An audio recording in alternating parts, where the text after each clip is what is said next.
video because, you know, then the fucking toxic thoughts say because you're washed up and you're trying to spark a little life in your gross, dead, decaying corpse, you're just getting high and you're going, hey, look at me. Yeah, okay, so that's definitely one voice.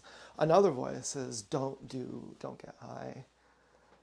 You're not more special when you're high. You just have you just have a more of a buzz, which I think that actually does make you more special. I think it actually changes a lot. And I earned it too. I waited like a whole week for this, and I drank the orange juice, like ugh. Those things make me want to puke. They're fucking disgusting tasting. So I'm waiting, and I'm already grossed out, and there's this fucking shit in the middle of the room, and so I don't even think I ate the shrooms at that point. I think I had to just clean it first. It was so gross.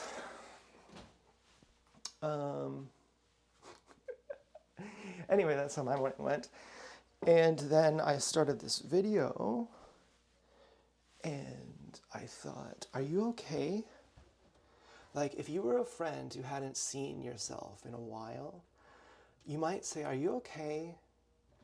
Like, you're kind of bouncing around, you know, are you agitated? Are you something or other? Are you feel good even? Are you enjoying yourself? Someone asked me that at the strip club once. This girl taps me on the shoulder. She says, are you having fun? I was really serious. She may have been a gang stalker in hindsight. I took it as a sign that I was too serious, just sitting there cross-legged, watching really seriously. Well, I was trying to figure things out back then. I was a poser, but I didn't know it. It wouldn't have made any difference. I would have believed myself, my future self at that. I would have went back in time and said, hey, you're a poser, you don't even know it. I would have said, I know, but I have to be. There's nothing else I can do. I got to go through it like this. It's the only way I know. It's the only way I trust. It's the only way I can even imagine. Anything else? Can't even imagine it. To the point that it's trippy, that I think, how do you exist? Because I can't imagine a reality where people don't see things my way. How could you possibly... Okay, I thought I just saw a whole bunch of ants. What it actually was something else where the ants used to be.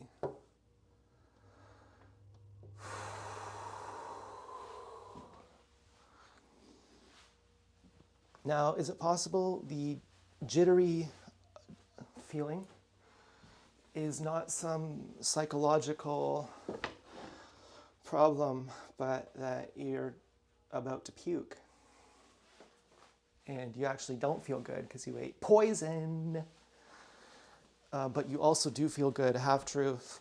You're also trippy, serotonin-y. You also got serotonin going on a lot, and that was really what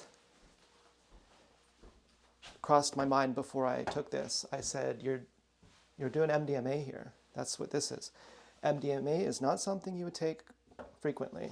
I'll probably never take MDMA again. But I mean, that's the basic thing you're doing here with the shrooms. You're getting a whole bunch of serotonin, you know, and so the point being, tomorrow and the next day, you're going to be down. This is not going to be good for you. And all for what? I don't know. Stop being a downer. Okay, I'm having fun here. I'm enjoying my trip. Okay, I have to check on the cat. Alexa, how much time on timer? You have 40 seconds left on your sleep timer. 40 seconds left. Can you believe it? Alexa, cancel timer. Timer canceled. Stu, do you want to come inside? Okay, stay outside then, Stu. Alexa, timer for half hour. 30 minutes, starting now. Okay, so Stu is doing fine. I do have to wash these dishes, but I really just don't want to. Am I tense though? Because you can hide behind truths.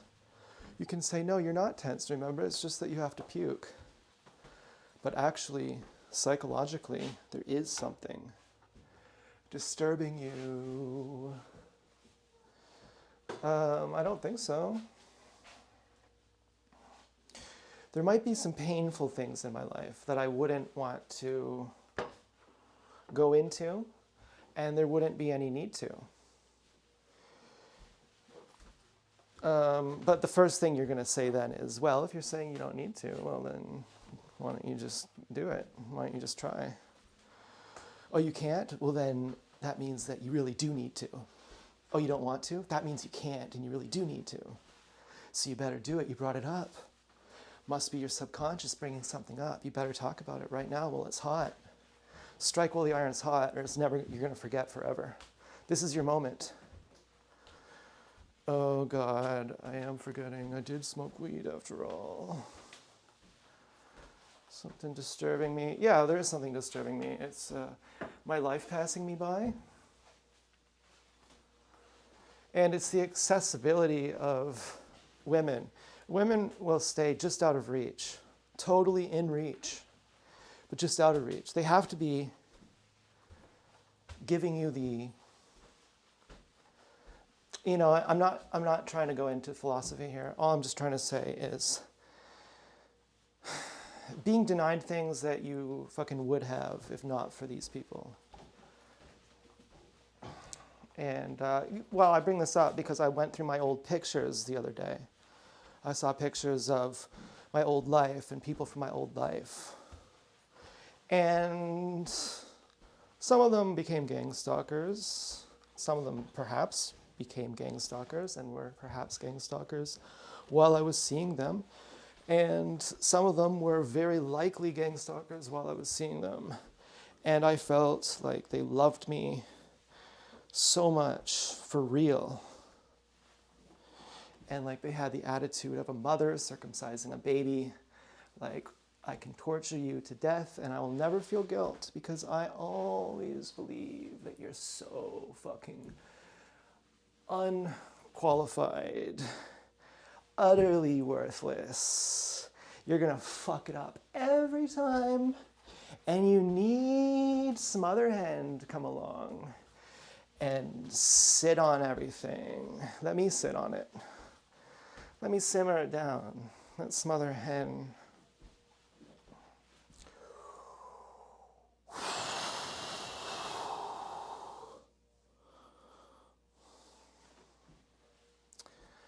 This must be where the femdom fantasies come from. And as I've begun to heal, I've went straight vanilla, no more femdom, and femdom actually looks very stupid, actually, laughably stupid. Absurdly, laughably stupid. And to be taken very seriously too, that laugh without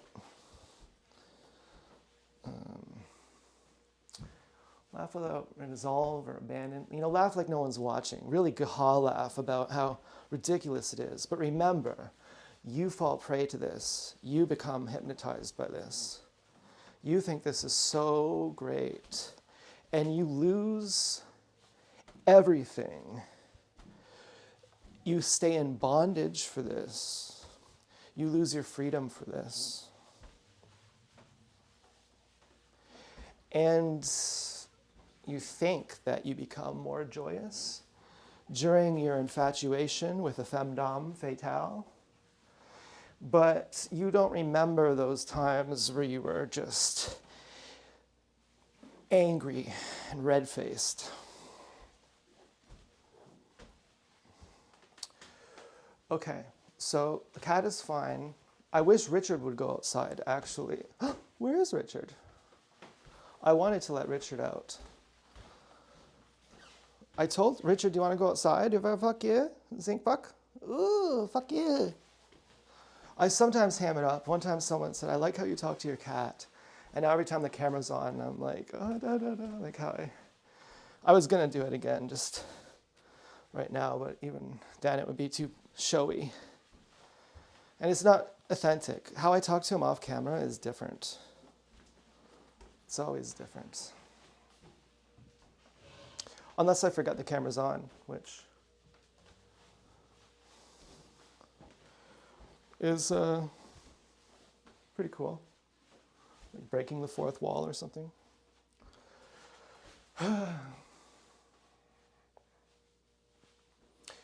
So am I okay with that? And seeing all these people who are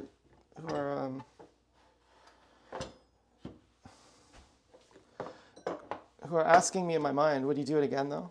Yeah, okay, we were gang stalking you. Yeah, we really loved you. Yeah, we really looked down on you. Yeah, we were really cowards, and we never would have done it if we would have had to have any kind of exposure for doing that. But that's what we did, and we loved you, and you loved us, and we fooled you. Are you happy that we did, or would you rather just have been alone the whole time? And in fact, don't you wish that you could have us back? And I don't know. I don't fucking know. Gets into some weird territory. Because once sexual needs are met, then, I mean, I really did have a lot of joy in my life beyond sex. I had a lot of friendship joy as well. Hey. Which I miss that too. That was a really huge aspect of life. Having a girlfriend, putting all your life into that was so amazing that you could just suddenly turn to the other roommate who's a guy and you're like, now everything makes sense. Oh, cool. Now I have a friend too. This is amazing. Yeah, I guess I miss it. But why did I leave? Because I didn't want to be a whore, really. Because my one friend was rich and I felt mistreated, I guess. I think that came from gang stalking. I may have blamed him for it. Gang stalking may have broken up my friendship and my girlfriend. My ex-girlfriend. Ay. And so am I freaking out about it? You know, like, oh no, that was over 10 years ago. I'm not living in the past over here. I just went through my pictures last night. I went through my pictures and I saw how they're nothing special. And I don't mean it in a judgmental way. It was just, it becomes something bigger than it is when you don't have it. The value of something. And you kind of romanticize it and you make it unrealistic. And then to see it again as just ordinary. And hey, that's just ordinary part of life. That's not there to fulfill you. That's just ordinary life. That's just your nourishment, like fucking eating. But you're like, not to me. I'm fucking starving over here. I'm not going to therapy about my anxiety. I'm trying to survive the night. I'm fucking, you're on some other level. There's no one there for us. I mean, I'm just going to go into pity mode. And when we're on that other level, there's no one there for us. And all the newscasters who say, we're the news. Yeah, and they sacrifice their lives. I know. We're the newscasters who get the real story, and we sacrifice our lives for the real story. But they'll never, ever talk about gang stalking. And arguably, the ones who do sacrifice their lives, didn't think that it was going to happen to them. I don't know. I'm just so tired of seeing people on the news who are allegedly the underdog, who stand up for the real truth, and they're going to get the real information. And it seems like a psyop that all they're really doing is saying, name calling, like fucking calling politicians bad names, which is cool, which you agree with. But the psyop aspect of it seems to be that it gives you some kind of confidence that you've done your part. All the injustice, well, you've wrote your column about it, but you still give the people respect who you don't respect their views. And it's roundabout, it's institutional, like you won't ever see who's responsible for a certain policy change. You'll just see nameless enforcers. And you won't ever do anything. You'll just say, hello, thank you. And so therefore, they steal all your power. And you don't do anything because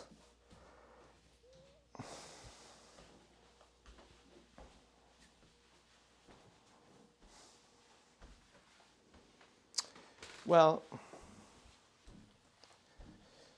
you don't do anything because it's very complicated. It's almost so complicated that to answer it is like saying, because that's the way the world is. And it's not so black and white that the people who are upsetting you are literally just robots. It's more complex that the people like you, and they have feelings like you, and they can empathize with you because they don't hate, because not so much has been done bad to them. So they don't hate. You can't look the enemy in the eye. They can still look you in the eye. They can enjoy your pain like a movie. They can enjoy your predicament. And you feel like totally used, which you are as a TI. I mean, this is pity hour, remember. Okay, we're calling it how it is so you don't get accidentally in a bad mood. You could click off right away when you hear that. This is pity central right here. Do we have anything else to add in the pity corner, or are we going to transition to a happier mood? Let's see. We got some pity. What do we have in the pity world? I think we're good.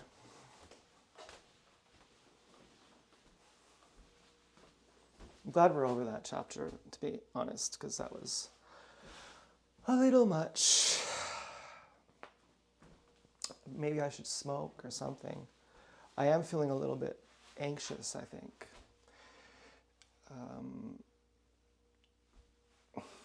It's manifesting as I can't stop wiggling around. I can't be still. And I was just writing about that, how people who suck, they can't sit still.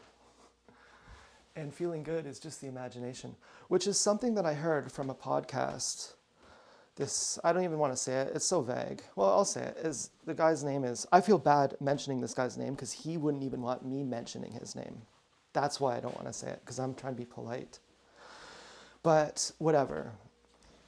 This guy's name is Araj. And he said, just pretend like you're happy. And you're happy. Just pretend like you're joyous. Just make it up. And that's how to do it. And that's true. And I was remembering that last night. And I was writing about it. And I was saying, I'm just sitting still. And all I'm doing to be such a god that you're probably wondering, well, how did he do it? I want to be like you. Dude, all I'm doing, seriously, and dudettes, because this is for everyone. All I'm doing, seriously, is imagining I'm happy, and I am. It's that simple, guys, but for real. And you're going to mock it, and the naysayers are going to mock it, but they're just too serious. And that's really the truth of it. And a serious person can't be happy. A serious person doesn't want to be happy. And just imagining that you're happy, that's not something a serious person does. That's not a creative thing.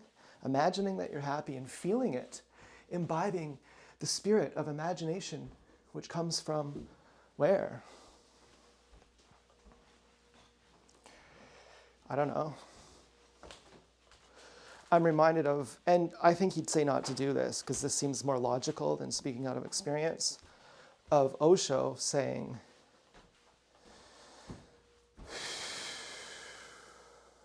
something or other. I can't remember.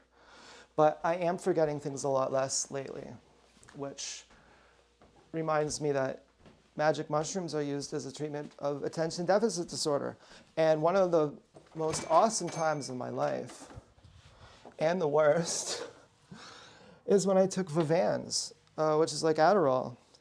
And I had the best time of my life. I thought finally my brain works properly. And when I met my biological dad when I was in my 20s, and the other guy who I called dad, he both were on Adderall for attention deficit disorder, or some hyperactive, or some subcategory of it.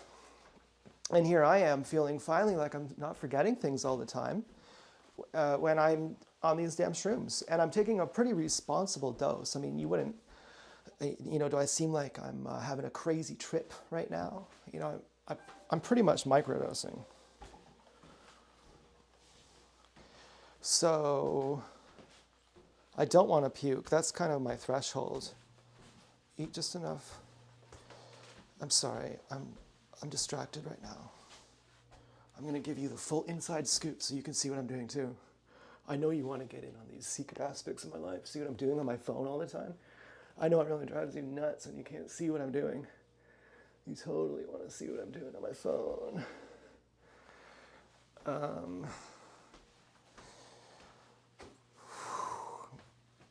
Well, maybe the video has gone on for long enough. 33 minutes and 36 seconds. That's an odd time to look at it. That's really coincidency. But that will test the resolve, because there's going to be someone who says, oh, you planned that, you fucking psycho. No, I didn't plan it. There are some people who I trust them, even if they do something that would, from someone else, be suspicious. From this other person, it means something totally different when they do it. And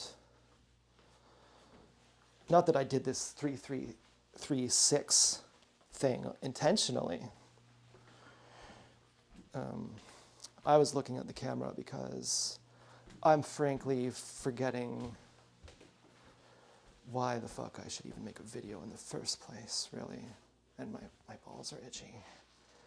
But that has nothing to do with it. That just came up right now. I'm forgetting why I'm even making a video to begin with. I think I'm trying to discover if I'm okay. That all this pussy, I see it on the butthole, on pictures of my previous life. I see these people.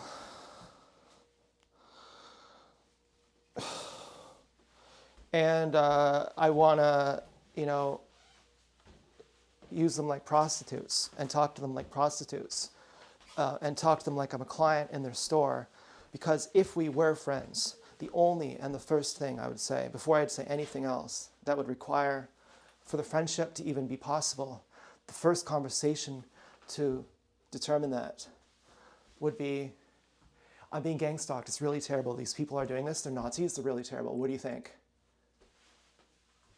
And their response would be to close their butt cheeks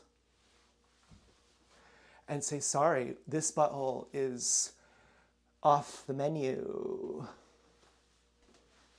And that's the choice, it seems like. It seems like that's the choice. Now, maybe there are false positives.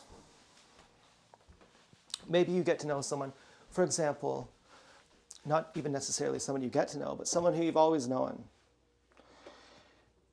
And they love you and you love them, but there's always something they bring up, some subliminal thing. And it's so subtle.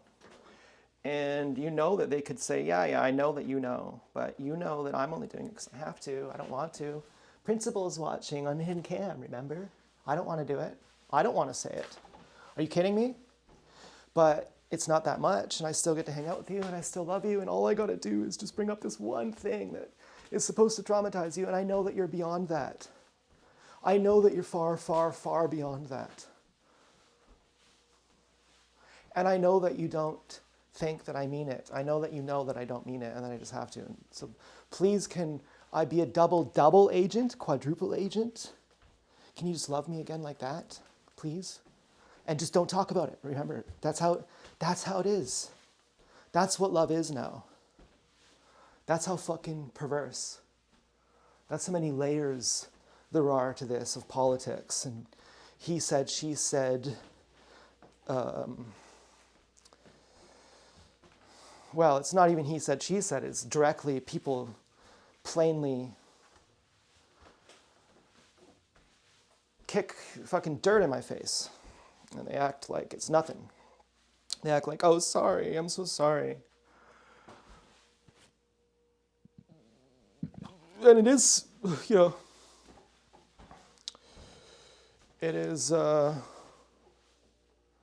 is something to have a family member who could do no wrong, or like someone who you love so much who they could do no wrong. And, I'm thinking back to when the 2019 mass murder was happening. And there was someone who I loved who was a nurse.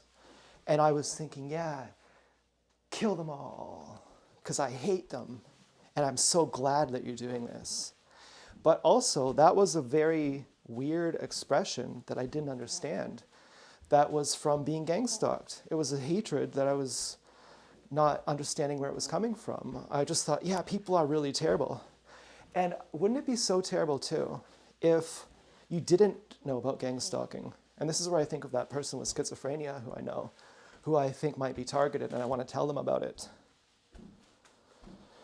But imagine not knowing, but also knowing that everyone in the neighborhood is out to get you. And thinking then, which might be the logical inference, that they really just hate you. And that it's not a state-run program. And there's a big difference, because if you think everyone hates you, you're going to be trying to clear your name. You're going to be gaslit. You're basically sold, you're basically sold a lie. You're sold that you're Andy Dufresne. Hey, sorry, the system messes up sometimes. This is supposed to be to catch bad guys. Just so happens we put you and your family in an open air concentration camp. Or you, maybe not your family, but maybe both. Just so happens we put you in a concentration camp by accident. You're Andy Dufresne. The door is locked. Sorry, once you're in, you can never get out. Anyways,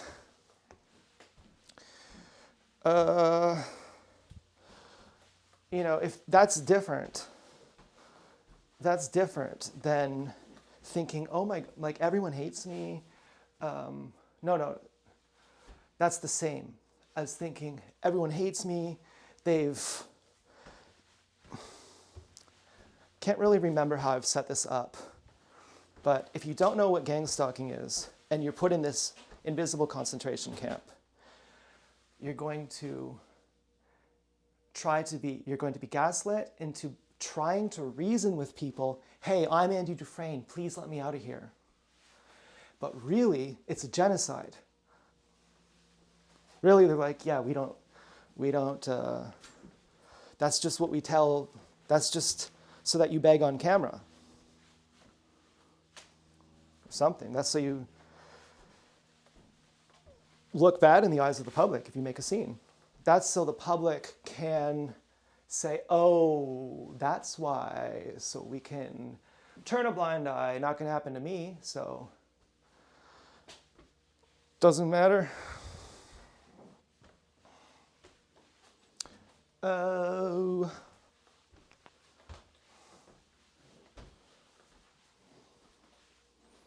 But once you know it's a program and you know its history and you find the community of other people, which is invaluable, then you might find your first friend, really. Literally the first person who says, I see what you see. in terms of a general sense. I see the world the way that you do. Things that are hypothetical to me are also hypothetical to you. I need things explained to me like in a science textbook. Like if you're going to tell me to believe in V2K, I need something that's like the quality of Mythbusters on TV. I need that level of explanation. I need someone who's going to think of the audience and who's going to explain it so that afterwards I can go, okay, that makes sense to me. And there is one other person, USA GSA, who normally never talks about that kind of stuff. He's a YouTube channel about gang stalking. He's so basic, he just talks about like the stuff that's very obvious. And things that are not so obvious too, like cover-ups. But I've never seen him until very recently with a guy who I really liked, who I was interested in, and went to his channel after I saw him on his podcast. This guy came back and they did a show on V2K. And I thought, I guess that makes enough sense. You eat a nanoparticle, then it turns your brain into a computer, and then a remote control has access to it. I don't know, I guess. Yeah, maybe that's not Mythbusters level explanation, but maybe it is if it was boiled down. I mean, maybe I'm just too dumb to get it, and that's how it is. But that was the first time I heard Richard Moore talk about fucking V2K. And I wanted to type in the comments, Richard, do you have V2K? Because Anna from Targeted Justice, who talks about it, doesn't have it. I don't know if Len Bear from Targeted Justice has it. I don't think Richard Lighthouse has it. I would bet that Richard Moore doesn't have it. But according to the guest on their podcast, if you say you don't have it, you actually could have it, but you just don't know it. Which, to me, my radar was going off. My radar was saying, I don't know about this. But whatever. They say other things I don't agree with, too. Like their importance they put on the Bible. They take the Bible as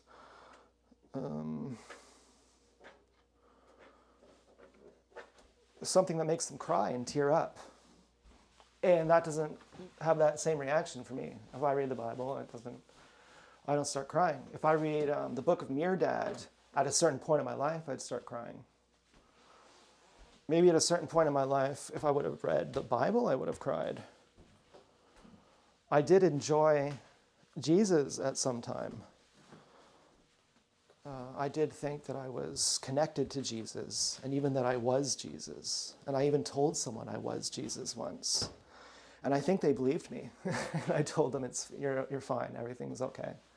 I wanted to really make them feel okay. And I also, at one point, believed I was the devil. And I was walking around this house saying, oh, I'm the devil. And I was probably high on something.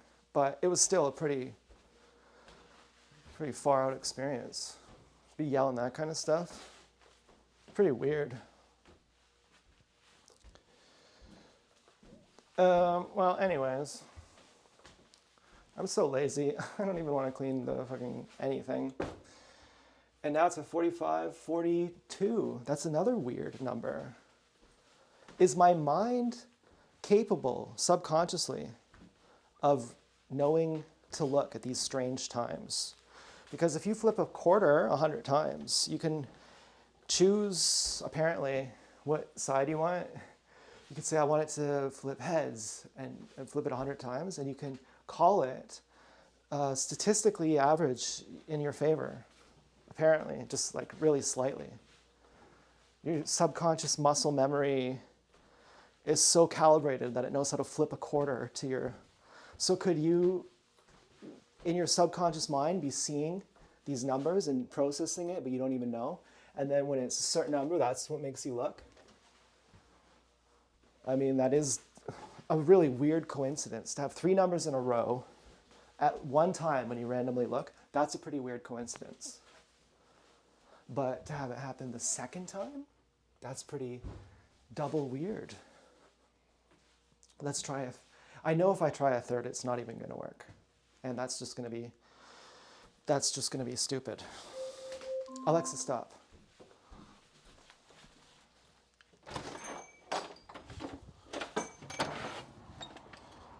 These bags keep scaring me.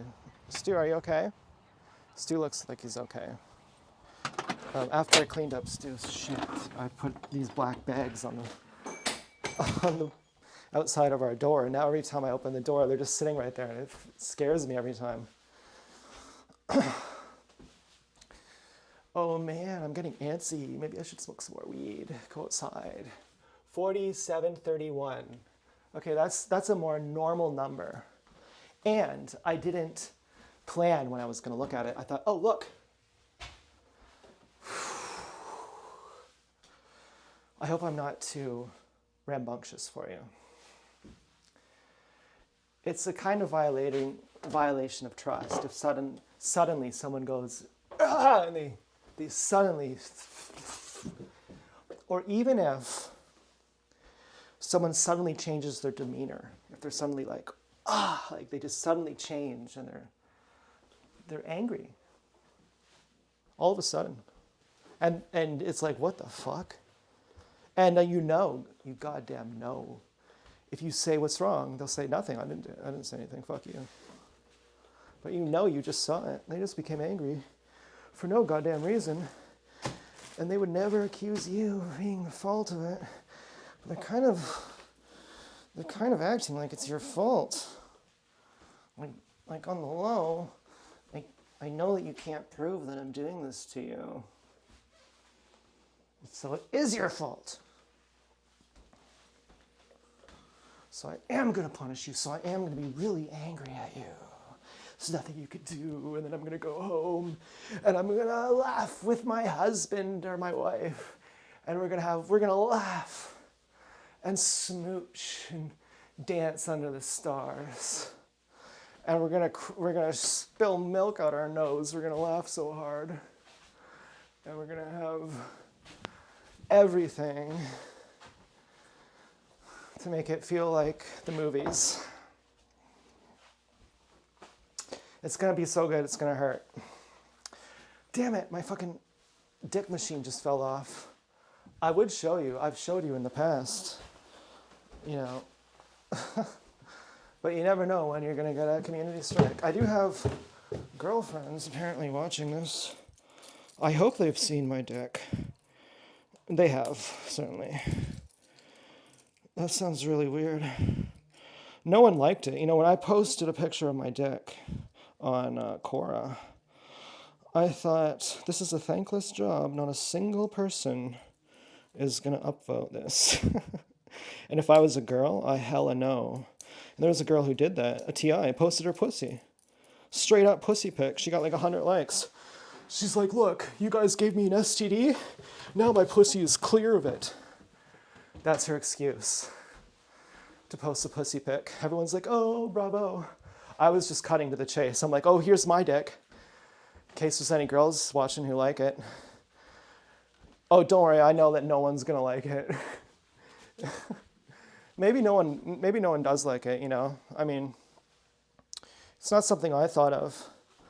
Until there was this one girl who I like, and I wanted to see her naked. But I never thought of that until I saw her other pictures, which I wouldn't have asked or thought even to see her naked until I saw those pictures. So, and I've been totally in love with people without even thinking of seeing their dick, or their vagina, basically. So there's really no reason to show my dick. But I was proud of it, really. I mean, it was kind of like not really for a sexual thing. It was for that, it's part of my life that I wear this foreskin restoration device, and it's very meaningful to me, and it's very painful to not have it. The air touching the glands is not, oxygen is the most corrosive element on Earth, and it's not supposed to touch the fucking glands. That's like the inside part of the vagina. It's not supposed to touch the air. Very serious problem. And you have to be totally fucking retarded, insane to not know that. And to be numb to that. Whew. So that's kind of why I like to show that off, you know. And otherwise, I don't know if I have performance anxiety or low self-esteem lately, but 51, 58, okay, that's a normal number. Todd's here about to attack me. I don't know if I have performance anxiety. Richard, don't do it. But I feel a lot of times like I just don't have anything important to say. And when I'm on shrooms, it feels like I have something important to say, but I actually don't. And once I'm not high, I go, oh, that's right, you're just bouncing like a faggot for an hour. And it's the same as when you're not high. You don't really have much to say. And when you're not high, it's just very obvious, even while you're making the video and you don't want to post it. And so that might be performance anxiety. Because I think this is pretty cool. And if someone was hanging out with me, I'd say I have pretty good energy. I could match the energy in a room pretty good. I mean, if you're hanging out with me, I think you'd feel not lonely. You wouldn't feel like I'm some fucking retarded freak, you know, or someone trying to use you or get off, get the one up on you or get off on you, or like look down on you, or someone who can't understand you, like someone who's one-dimensional. I mean, I think I'm pretty good company. So definitely have some fucking performance anxiety, really. And I'm dealing with it. And that's about where I'm at. So I think this video is long enough, and thank you for watching, and goodbye.